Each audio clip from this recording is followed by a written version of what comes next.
All right, everybody, welcome to Module 12.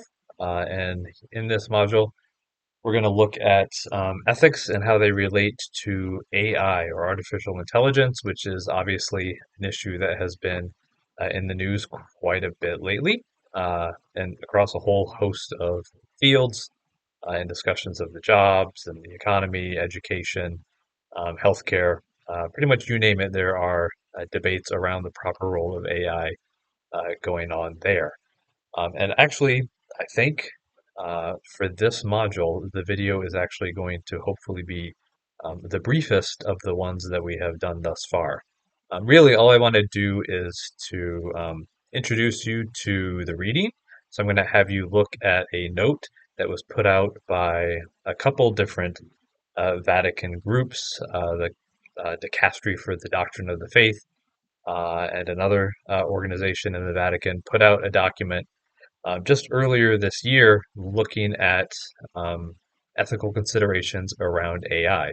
And I think it's a very good introduction to Catholic thought about AI and the ethical questions it raises. So, really, I want you to focus your time reading that document and then reflecting on it and asking some questions about how it might apply to our lives or clarifications on what exactly it would be prompting us to do in our own engagement with artificial intelligence. So, just real quickly to kind of give an introduction into the document, it's going to run through and do sort of an overall breakdown of what AI or artificial intelligence is. But it situates that in comparison with a proper understanding of the human person and of human intelligence, right? And one of the main goals of the document, and one of the things that's going to emphasize about a proper response to AI, is that we always need to distinguish between the human and the artificial, right? And it's just not a question of terminology, but in fact, um, the intelligence that we as human beings have is of an entirely different kind than artificial intelligence, at least as it currently exists, right? And again, without getting into a whole discussion about how AI works, most of the AI programs that you are hearing about nowadays, like ChatGPT, or Microsoft Copilot or Anthropic's Claude or whatever it might be. Those are all large language models. So, and basically, what they are very complicated programs, algorithms that collect a huge amount of data around the use of language, and then they extrapolate the most likely responses, the most likely words based on a certain kind of input, right? So, as the document is going to explain, they're not actually thinking about the concepts behind the words. It's really just a mathematical analysis of the text itself, which is then used to generate sort of a new text, which is just an algorithmic derivation from all of the samples it has been fed. Uh, and so basically what's happening is it's looking at the words that are put in and predicting the words that should follow it uh, on a very sophisticated level, but that is what is happening. So it's not actually thinking about the content of those words or the ideas or realities that those words represent, right? And that's one of the things that uh, the note, the document, is going to emphasize is we need to make sure we keep these things clear, right? And there's a one of the dangers around this discussion of artificial intelligence is that it can warp our understanding of human intelligence and human persons, right? And we can end up reducing our conception of the human person to match the artificial intelligence, right? Where we end up seeing people just as generators of text or generators of a certain product. And that is a sort of reductionist view of the human person that we need to be careful that we don't adopt, right? So that's one of the big sort of more philosophical issues that the document is going to address. It's also going to look at, okay, well, what are the ethical implications of AI as it currently exists or is likely to exist in the near future? Now, obviously, this is something that's in the news a lot. you're going to notice the document doesn't really delve into questions about whether or not AI is going to take over the world and destroy us all. Um, that doesn't seem to be immediately likely. Um, Obviously, that would be bad. But that's not really the primary concern of the document.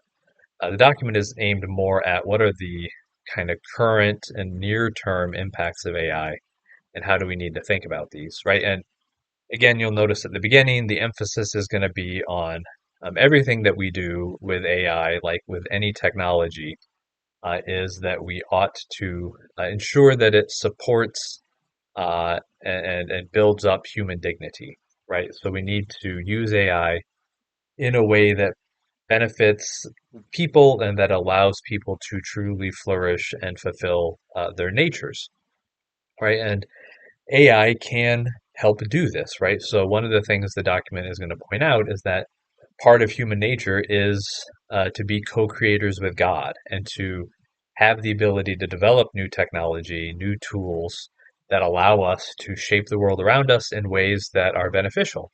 And so that AI as a powerful tool can be a very good thing. Um, but like any tool, it can also be misused, right? And so this, of course, is just the perennial human condition. And so some of the particular ways that AI can be used and misused get focused on in the document. So, for example, very apropos to our current environment and our news and politics, right, is the potential of AI to warp people's understanding of the truth, right? And that AI can be used to generate fake news. It can be used to disseminate propaganda or advertising very broadly and effectively in ways that distort people's understanding of the world around them, right? And this is obviously a very real and present problem. So that is something that we need to be aware of and to work against.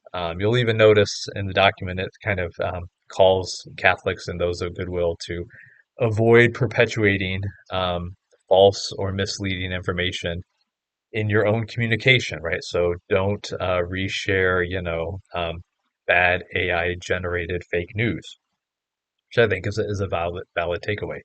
Um, it's also going to look at the impact of AI in the workplace, right? And this is one of the main areas that many of us are thinking about, right? Is AI going to replace everyone's jobs? How is it going to change the workplace? And the document is going to point out, as with many technological advances, there is a real danger of the loss of workers' jobs. And sometimes that is to an extent inevitable, right? When you invent new things that are able to do tasks that used to take much more labor, that's not necessarily an intrinsically bad thing. But we have to be very careful in these cases to make sure that the changes don't lead to radically increasing inequality between people, right? Because what tends to happen is the rich and those who own the technological or capital means of production tend to become much richer, and the workers tend to become poorer, right? And this is one of the real dangers when it comes to AI, is that it's going to do on another level what sort of the Industrial Revolution did, right, in terms of creating an increasing inequality between those who have the power, the capital, the technology, and those who don't, right? And this is, I think, if you were going to go through this document, probably the biggest concern to take away from it, right, is to think about how can we help shape the use of AI in our society in a way that will produce benefits for the common good, for everybody, and not just those with the power or those who own the big companies. And so, again, it's worth reflecting on our own use of AI, our own attitudes towards it, to make sure that we're not contributing to that. So again, those are some of the really big issues that are raised.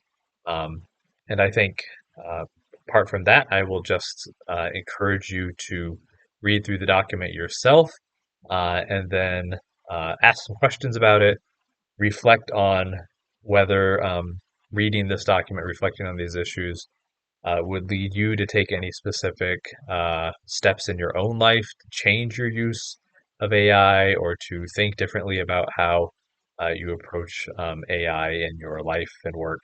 Um, and then I'll be interested to hear your thoughts on all this. So I look forward to our discussion, and I think this was the shortest video we've had so far. So enjoy your extra time to work on your papers.